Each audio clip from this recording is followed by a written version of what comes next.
하겠습니다.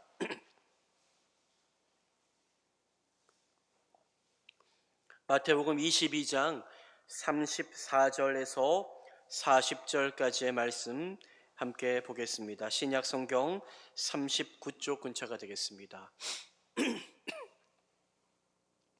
마태복음 22장 34절에서 40절까지의 말씀 함께 우리 보기를 원합니다. 한 절씩 교독해서 읽겠습니다. 제가 먼저 34절 말씀을 읽습니다.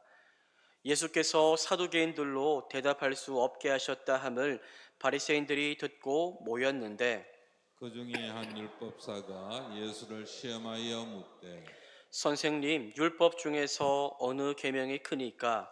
예수께서 이르시되 내 마음을 다하고 목숨을 다하고 뜻을 다하여 주 너의 하나님을 사랑하라 하셨으니 이것이 크고 첫째 되는 계명이요. 둘째도 그와 같으니 내 이웃을 내 자신같이 사랑하라 하셨으니 함께합니다. 이 이 두 두 계명이 계명이 온 온 율법과 율법과 선지자의 선지자의 강령이니라. 강령이니라. 아멘. 아멘. 오늘은 일남전도회가 특송으로 하나님 앞에 영광 돌려 드리겠습니다.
하나님 앞에 영광 박수를 드립니다.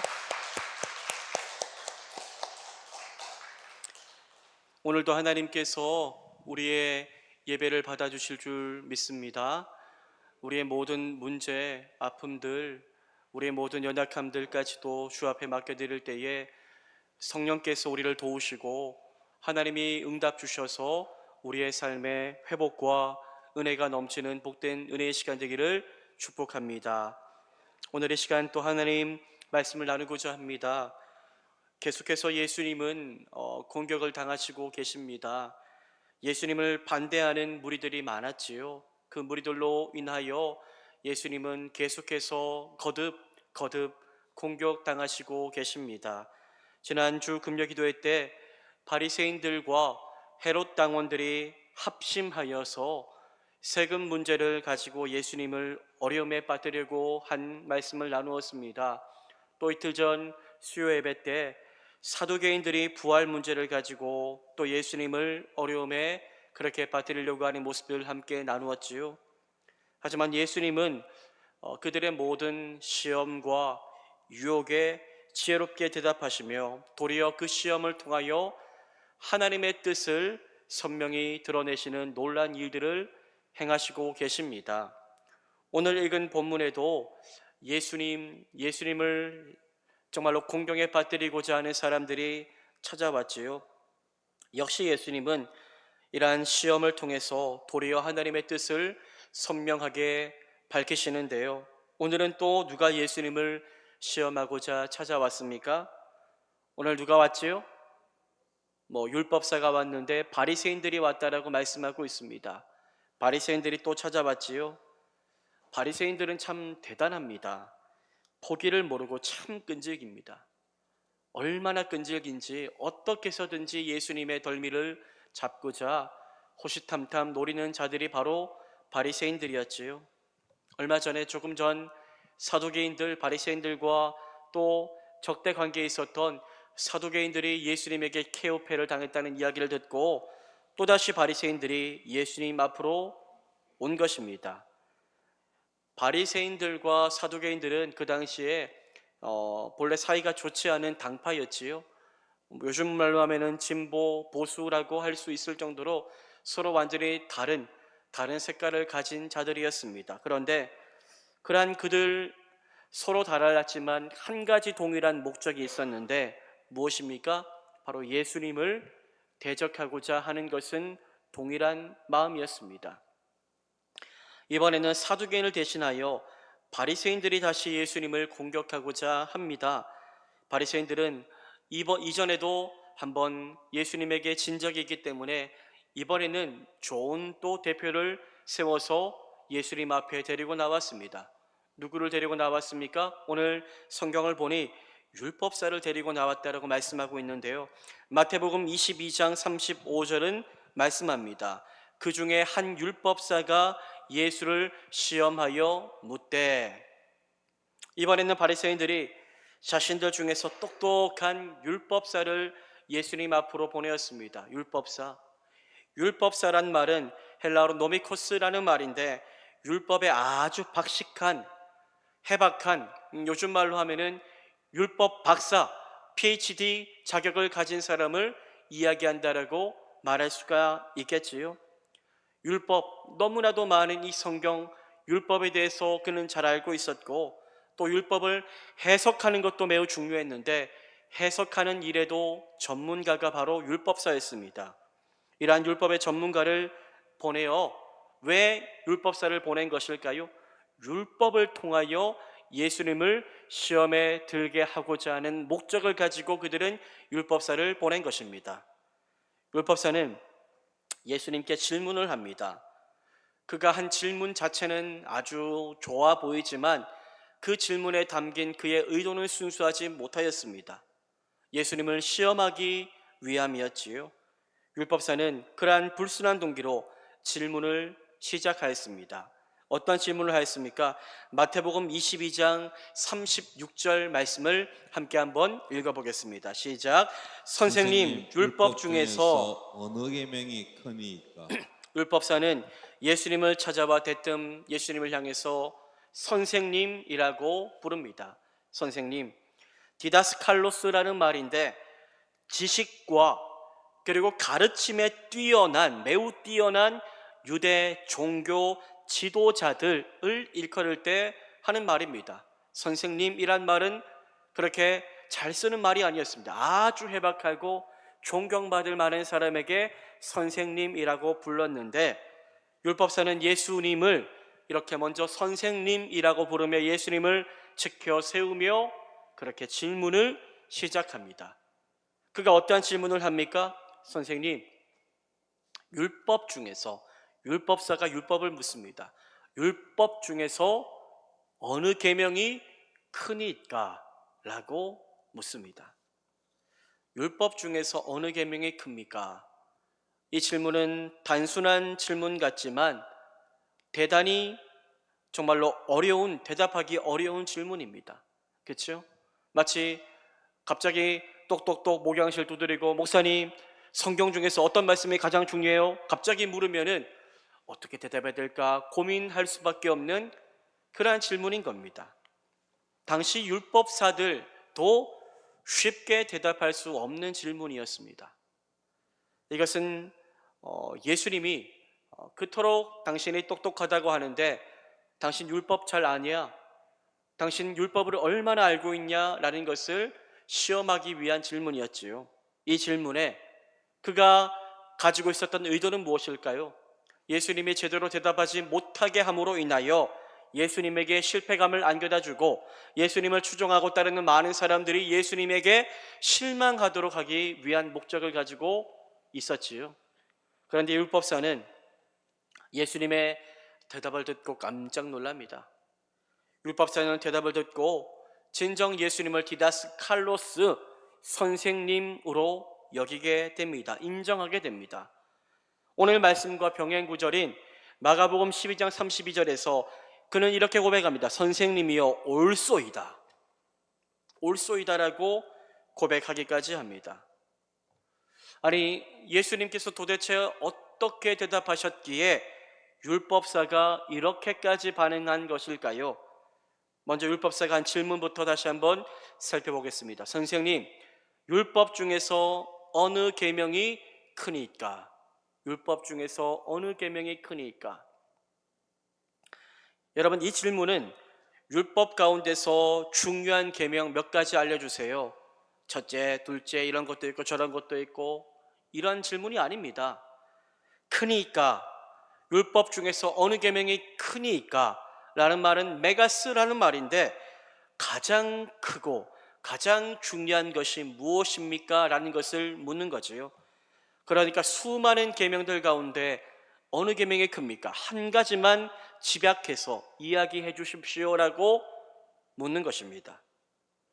당시 유대인들은 율법을 아주 세분화해서 나누었습니다. 율법을 총 613개로 나누었는데 그 중에 248개는 매우 중요한 율법으로 그들은 여겼고 나머지 365개는 조금은 덜 중요한 율법으로 여겨서 그들은 중요하고 조금 덜 중요한 율법을 나누는 기준을 매우 중요하게 생각하였습니다. 그들은 율법 중에 중요한 율법은 반드시 우리가 지켜야 한다라고 사람들에게 말하였습니다. 따라서 그들에게 중요한 율법과 덜 중요한 율법을 나누는 기준이 매우 중요했는데, 여러분, 이 기준은 당시에 율법사들에게 있어서도 많은 논쟁이 되는 문제거리였습니다. 그런데 이러한 핫한 이슈를 이 율법사에게 예수님께 가져와 묻고 있는 겁니다. 예수님은 이 질문을 통하여 뜨거운 파이를 물게 된 것과 같은 그런 어려움에 처하게 된 것입니다. 하지만 여러분들, 이 질문이 문제가 됩니까?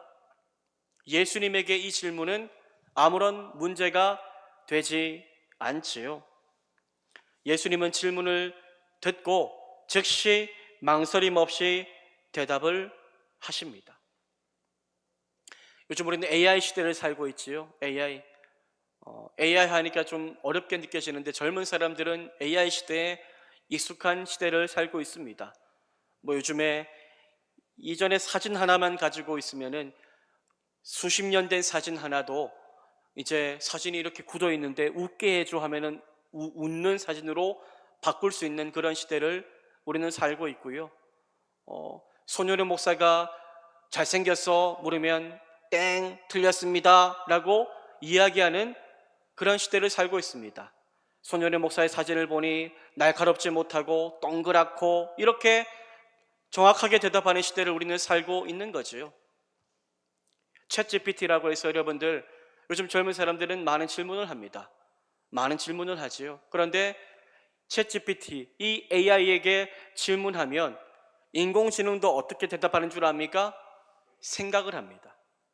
조금만 시간을 주시기를 바랍니다 하고 지체하지요.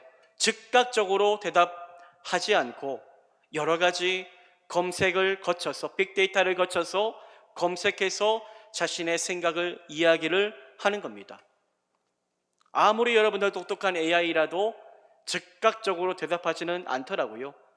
망설이고 지체하고 저마다 그 인공지능이 생각하는 시간이 있는데 예수님은 그럴 이유가 없으시죠. 왜냐하면 예수님은 어떤 분이십니까? 예수님은 전지하신 분, 모든 것을 아시는 분이시기 때문이지요. 예수님은 아마 이 질문 앞에 고민하지 않았을 겁니다. 망설이지 않으셨겠지요. 즉각적으로 모든 것을 알고 있다는 듯한 모습으로 예수님은 아마 대답하셨으리라고 믿습니다. 예수님은 어떻게 대답하십니까? 마태복음 22장 37절과 38절 말씀을 우리 함께 한번 읽어보겠습니다. 시작. 예수께서 이르시되 내 마음을 다하고 목숨을 다하고 뜻을 다하여 주 너의 하나님을 사랑하라 하셨으니 이것이 크고 첫째 되는 계명이요. 예수님은 무엇을 말씀하십니까? 어느 계명이 가장 큽니까? 즉각적으로 내 마음을 다하고 목숨을 다하고 뜻을 다하여 주 너의 하나님을 뭐하라고요? 사랑하라. 사랑하라. 이것이 수많은 율법 가운데 가장 큰, 가장 첫째 되는 계명이다라고 예수님은 망설임 없이 말씀하십니다. 이 예수님이 하신 말씀, 너는 마음을 다하고 목숨을 다하고 뜻을 다해 주 너의 하나님을 사랑하라. 이 말씀을 헬라어 원어로 직역해서 본다면 순서가 조금 다릅니다. 헬라어 히브리어는 순서가 매우 중요한데 순서가 어떻게 되어 있습니까? 너는 주 너의 하나님을 사랑하라. 사랑하라가 먼저 나와 있습니다. 그리고 그 다음에 너의 온 마음으로, 너의 온 목숨으로, 너의 온 뜻으로 라는 그런 해석이 됩니다. 우리가 읽는 개역 성경은 사랑하라라는 말보다 어떻게 우리가 사랑할지에 대해서 먼저 이야기를 하고 있지 않습니까? 내 마음을 다하고 목숨을 다하고 뜻을 다하여 라는 말이 먼저 있는데 헬라어 성경은 그 반대입니다. 하나님을 사랑하는 어떤 방법도 물론 중요하지만 가장 중요한 것은 무엇일까요? 하나님을 사랑하는 것 자체가 제일 중요하다는 것입니다. 어떤 방법이 중요한 게 아니라 사랑하는 그 마음이 가장 중요함을 알려주고 있는 것입니다. 즉 우리가 해야 할 가장 중요한 것은 하나님을 사랑하라, 주 너의 하나님을 사랑하라, 이것임을 먼저 선언하신 이후에 예수님은 그렇다면 우리가 하나님을 사랑한다면 어떻게 그 하나님을 사랑해야 할 것인가에 대해서 세부적으로 말씀하고 있는 것이지요. 내 마음을 다하고 목숨을 다하고 뜻을 다하여 하나님을 사랑하라. 이 말씀은 구약의 말씀이죠. 신명기 6장 5절을 인용한 말씀인데 당시 유대인들은 그 말씀을 자신들의 신앙 고백문으로 여기며 살았고 그들은 이 말씀을 쉐마라고 불렀습니다. 들어야 될 말씀, 우리가 듣고 순종해야 될 말씀, 우리가 어떤 순간에도 놓지 말아야 될 말씀, 쉐마의 말씀으로 그들은 이 말씀을 여기며 살았습니다. 마음을 다하고 하나님을 어떻게 사랑해야 됩니까? 무엇을 다해야 됩니까? 무엇을 다해야 되죠? 마음을 다하고 카르디아라는 말인데 마음은요 가식이 없고 진실되어야 한다는 겁니다. 하나님 다 아신다는 겁니다. 우리가 어떤 행동으로 하나님을 사랑한다라고 표현할지라도 우리의 마음이 진실되지 않다면 그 모든 것을 누구는 다 아십니까? 하나님은 다 아신다는 것입니다. 또 무엇을 다해야 됩니까? 목숨을 다하고. 목숨이란 말은 여러분들 푸시케라는 말인데 호흡, 생명이라는 의미입니다. 뜻을 다하고. 뜻은 디아노니아라는 말인데 생각과 지각이라는 의미입니다. 즉 전심을 다하고 진심을 다하고 생명을 다하고 모든 우리의 이성과 생각을 다해, 즉 지정의 우리의 모든 전 인격을 다하여 주 너의 하나님을 뭐하라고요? 사랑하라는 것입니다. 사랑하라. 예수님은 하나님을 사랑하는 것이 가장 첫째 되는 계명, 가장 큰 계명이다라고 말씀합니다. 성경을, 이 두꺼운 성경을 하나로 엑기스로 짠다면 무엇을 사랑하라고요?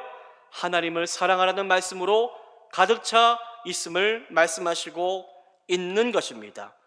바랍게는 여러분들, 하나님을 사랑하는 것이 내 삶의 가장 중요한 것임을 깨닫고 모든 시간 속에서 하나님을 사랑하는 것이 가장 우선 순위가 되어야 하고, 모든 일을 결정하는 그 경중에 있어서도 가장 먼저 고려해야 될 것은 하나님을 사랑하는 것임을 잊지 마시기를 바랍니다.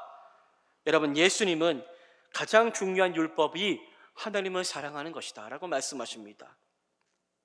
그렇다면 우리가 하나님을 사랑해야 되는데 무엇을 다해서요? 마음을 다하고 목숨을 다하고 뜻을 다하여 하나님을 사랑해야 되는데, 무엇이 하나님을 사랑하는 것입니까? 뭐가 하나님을 사랑하는 거지요? 하나님 사랑하십니까? 사랑하세요? 하나님을 사랑한다는 게 뭘까요? 하나님을 사랑한다는 게, 물론 입술로 하나님 사랑합니다 고백하는 게 필요하죠. 설교의 아버지 사랑합니다 찬양할 텐데 사랑의 고백도 필요한데, 우리가 사랑하는 사람, 부부, 자녀 관계하지 않습니까? 이 사람들에게 사랑한다라고 고백하는 것도 중요하지만 진정 사랑한다면 사랑하는 사람의 무엇을 들어야 됩니까? 말을 들어야 되지 않겠습니까? 내가 사랑하고 존경하고 좋아하는 사람의 말은 듣지도 않고 따르지도 않는다면 아무리 내가 사랑한다라고 말하는 것이 진정한 마음을 다하고 뜻을 다하고 힘을 다하는 사랑이라고 말할 수가 없겠지요. 하나님과의 사랑도 마찬가지입니다. 우리가 하나님을 사랑한다면 우리는 하나님의 말, 하나님의 말씀을 잘 듣고 지키며 살아가는 삶으로 증명되어져야 한다는 것을 우리는 잊지 말아야 할 것입니다. 사랑한다고 말하면서 여러분들, 우리가 하나님의 말씀을 온전히 듣지 않는다면 그 사랑은 거짓 사랑임을 우리는 잊지 말아야 할 것입니다. 하나님을 사랑한다는 것은 하나님 말씀을 사랑하는 것입니다.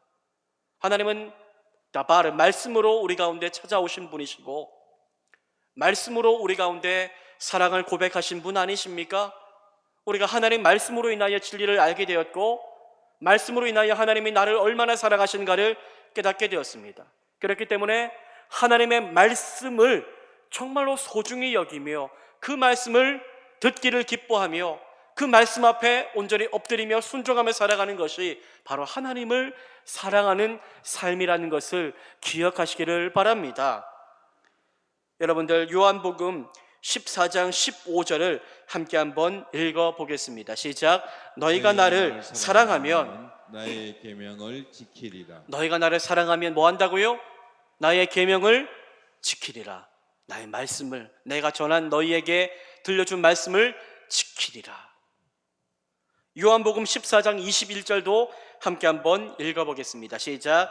나의 계명을 지키는 자라야 나를 사랑하는 자니 나를 사랑하는 자는 내 아버지께 사랑을 받을 것이요 나도 그를 사랑하여 그에게 나를 나타내리라.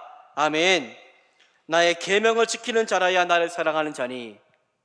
요한일서 5장 3절도 함께 한번 읽어보겠습니다. 시작.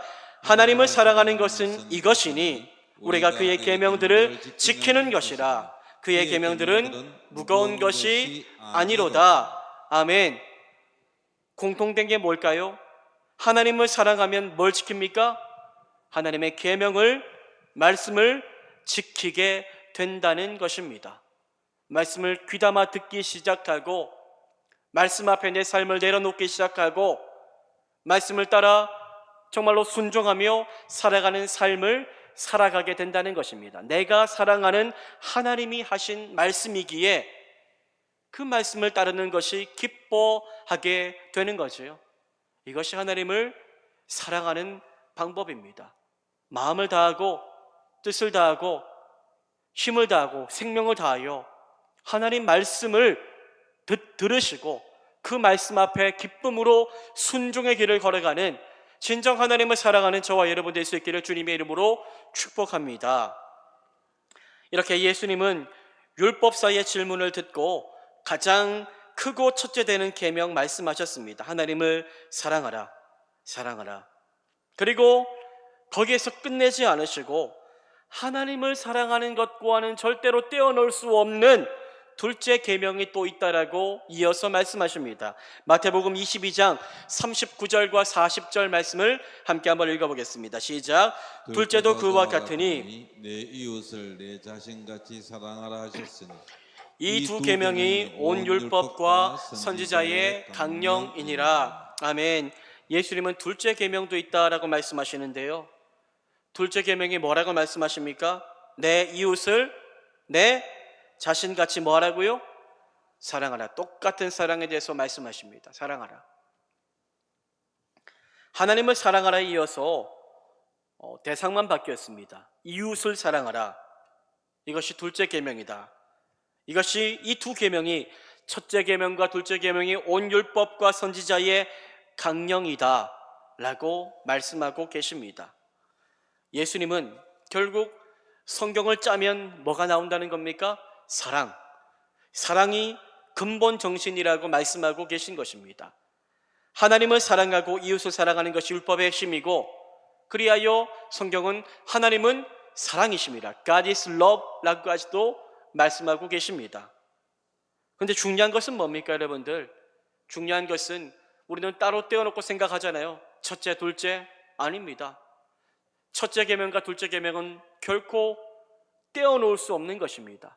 하나님 사랑과 이웃을 사랑하는 것은 떼어놓을 수 없는 것입니다. 하나님을 사랑한다라고 늘 고백하면서 이웃과 다투고 있다면 하나님을 온전히 사랑하는 게 아닙니다. 늘 우리는 이것이 연결되어져 있음을 잊지 말고 살아야 할 것입니다. 여러분, 둘째도 그와 같으니 라고 예수님 말씀하셨는데요. 둘째는 뭡니까? 이웃을 사랑하는 것인데 이것이 무엇과 같다는 의미일까요? 하나님을 사랑하는 것, 즉 첫째 계명과 같다라는 것입니다. 즉 이 두 계명은 하나로 붙어 있는 것이고 따로 떼어놓을 수 없다는 것이요. 하나님을 사랑하면 당연히 옆에 있는 사람, 이웃 뭐 해야 됩니까? 사랑해야 하는 것이고요. 또 반대로 우리가 이웃을 사랑하지 않는다면 하나님을 사랑하는 것이다라고 말할 수 없는 것이 된다라고 예수님은 설명하고 계신 겁니다. 우리는 여러분들 하나님을 사랑하는 자들입니다. 그런데 왜 이렇습니까? 우리는 하나님을 사랑한다라고 고백하면서도 우리는 이웃을 사랑하지 못할 때가 많습니다. 온 세상이 다 싸우고 있습니다. TV만 틀면 다 싸우고 있어요. 그렇죠? 유튜브 한 번만 보면 무엇입니까? 서로 고함 지르고 싸우고 틀렸다라고 말하고 하는 분열과 다툼의 시대를 우리는 살고 있습니다. 이웃과 싸우고 시기합니다. 미워합니다. 하나님을 사랑한다라고 늘 말하지만 교회 와서 싸우고 있고 가정에서 다투고 있고 세상 가운데서 이웃을 사랑하는 것보다 미워하고 시기하고 질투하고 있습니다. 여러분, 예수님은 그러한 이분법적인 사랑은 온전한 사랑이 아니고 율법을 온전히 지키지 못하는 삶이라고 말씀하실 것이라고 믿습니다. 하나님만 사랑한다고 해서 다 되는 게 아닙니다. 예수 믿는 사람, 그리스도인이 어떤 사람입니까? 예수님 사랑하는 사람입니다. 물론 맞습니다. 하지만 반쪽짜리 답이지요. 예수님을 사랑하고 이웃을 사랑하는 자가 정답이라는 사실을 기억하시며, 여러분들, 그리스도인은 그리스도를 사랑하는 자이고, 그리스도께서 정말로 수많은 죄인들을 죽기까지 사랑하셨듯이 우리 또한 수많은 나와 다른 사람들을 사랑해야 한다는 사실을 잊지 말고 살아갈 수 있기를 소망합니다.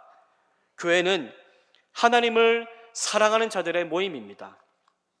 그리고 교회는 이웃을 사랑하는 자의 공동체가 되어야 할 줄 믿습니다. 우리 교회가, 우리 팔성정교회가 하나님을 사랑하듯 이웃, 함께하는 성도들을 사랑하기를 원합니다. 분열되지 않고 다투지 않는, 서로 생각은 다 다릅니다. 똑같은 사람이 어디 있습니까? 아무리 친한 사람도 다 다른 생각 가지고 있습니다. 하지만 정말로 사랑한다면 다름을 때론 인정하고, 때론 참아주고, 때론 정말로 그 사람을 높여주는 가운데 서로 맞추어 가는 것이 진정한 사랑이 아닐까요? 저는 우리 교회가 그러한 사랑을 실천하기 위하여 날마다 힘써 나아갈 수 있는, 하나님이 기뻐하시는 교회가 될 수 있기를 바라며 우리가 기도해야 될 줄 믿습니다. 분열되지 않는, 다투지 않는, 시기하지 않는, 하나 된다는 것은 여러분들 결코 인생에서 일어날 수 없는 일입니다. 사실 그렇죠? 나와 가장 가까운 부부도 하나 되기 어렵고 자녀도 하나 되기 어렵습니다. 하지만 하나 될 수 있는 방법이 있다면 겸손해지고 낮아지고 내 생각을 낮추고 서로를 높일 때에 그 모든 사랑, 하나됨이 이루어진다는 사실을 기억하며, 하나님, 우리 교회가 저는 정말로 하나님이 기뻐하시는 교회 되기를 바라는데, 그러한 서로 사랑하는 교회 되기를 바랍니다 고백하며, 조금 우리의 생각은 낮추고 내 생각만 옳다라고 이야기하지 말고 남을 높여주고 겸손히 섬길 수 있는, 사랑을 실천하는 믿음의 교회 될 수 있기를 주님의 이름으로 축복합니다. 요한일서 4장 7절과 8절을 함께 한번 읽어보겠습니다. 시작. 사랑하는 자들아, 우리가 서로 사랑하자. 사랑은 하나님께 속한 것이니 사랑하는 자마다 하나님으로부터 나서 하나님을 알고, 사랑하지 아니하는 자는 하나님을 알지 못하나니 이는 하나님은 사랑이십니다. 하나님은 사랑이십니다. 우리는 사랑이신 하나님을 닮아가야 하는 존재임을 잊지 마십시오. 로마서 13장 10절은 말씀합니다. 사랑은 이웃에게 악을 행하지 아니하나니 그러므로 사랑은 율법의 완성이니라. 사랑은 율법의 뭐라고요? 완성이니라. 여러분, 하나님을 사랑하고 이웃을 사랑하는 것, 이보다 더 큰 계명이 없다라고 예수님 말씀하셨습니다.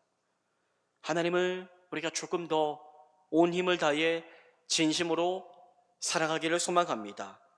그리고 하나님을 사랑한다는 것, 우리의 고백으로만 그치지 말고 삶의 자리에서 말씀을 듣고 말씀을 지켜 행하는 삶을 통하여 하나님을 사랑함을 증명할 수 있기를 소망합니다. 그리고 사랑의 하나님을 닮아 나를 사랑하듯 내게 허락하신 이웃, 내 옆에 있는 지체를 생명 다해 사랑할 수 있기를 소망합니다. 요한복음 13장 35절 말씀을 읽고 함께 말씀을 마치고 찬양하겠습니다. 함께 읽겠습니다. 시작. 너희가 서로 사랑하면 이로써 모든 사람이 너희가 내 제자인 줄 알리라. 아멘. 너희가 서로 사랑하면 이로써 모든 사람이 너희가 내 제자인 줄 알리라. 사랑함으로 주님의 제자 되겠습니다 고백하며 이 시간 찬송하며 기도하는 은혜의 밤 되기를 축복합니다. 이 시간 우리 함께 찬양하겠습니다. 하나님 사랑합니다.